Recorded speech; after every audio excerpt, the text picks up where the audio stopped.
Recently Indian space research organisation यानी कि इसरो ने एक रॉकेट लॉन्च किया था जिसे कि चंद्रयान-3 के नाम से जाना जाता है। कहा जाता है कि ये रॉकेट फेल हो गया है, मगर इंडियन मीडिया तो कहती है कि चंद्रयान-3 एक सक्सेसफुल लॉन्च थी। मगर अभी ऑस्ट्रेलिया में इस रॉकेट का एक बहुत बड़ा पार्ट देखने को मिला है। ऑस्ट्रेलियन मीडिया का कहना है कि ये रॉकेट का पार्ट चंद्रयान-3 का ही है। क्या ऐसा होना पॉसिबल भी है? क्योंकि रॉकेट लॉन्च हुआ इंडिया में और रॉकेट का पार्ट गिरा हुआ मिलता है ऑस्ट्रेलिया में। जी हाँ, ऐसा होना बिल्कुल पॉसिबल है, क्योंकि जब रॉकेट लॉन्च किया जाता है तो इसे अर्थ की रोटेशन के हिसाब से लॉन्च किया जाता है, यानी कि जिस तरह अर्थ ईस्ट से वेस्ट की तरफ रोटेट करती है, इसी वजह से रॉकेट को भी इसी डायरेक्शन में लॉन्च किया जाता है ताकि ये अर्थ के ऑर्बिट से और भी ज़्यादा स्पीड पकड़कर बाहर निकले, यानी कि उससे रॉकेट का फ्यूल भी बचता है।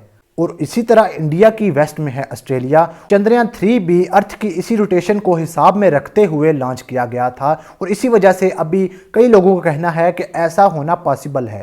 कहा जाता है कि ये रॉकेट ऑस्ट्रेलिया के करीब समंदर में गिरा और फिर समुद्री लहरों की वजह से ये ऑस्ट्रेलिया के किसी साहिल पर जा पहुंचा, जिसके बाद ऑस्ट्रेलियन मीडिया ने इसे कवर किया और बताया कि ये पार्ट चंद्रयान-3 का है। मगर इंडिया ने इस पार्ट को चंद्रयान-3 का पार्ट मानने से इनकार कर दिया है। इंडिया का कहना है कि ये जो रॉकेट का पार्ट ऑस्ट्रेलिया में मिला है ये तो चंद्रयान-3 में इस्तेमाल ही नहीं हुआ, मगर वही कुछ ऑस्ट्रेलिया की मीडिया का कहना है कि ये चंद्रयान-3 का पार्ट नहीं बल्कि चंद्रयान-1 का पार्ट है। जी हाँ, ये वही रॉकेट है जिसने मून की सरफेस के ऊपर पानी होने का दावा किया था और करीब करीब इंडिया ने यह बात मान भी ली है कि ये रॉकेट का पार्ट चंद्रयान-1 का ही है।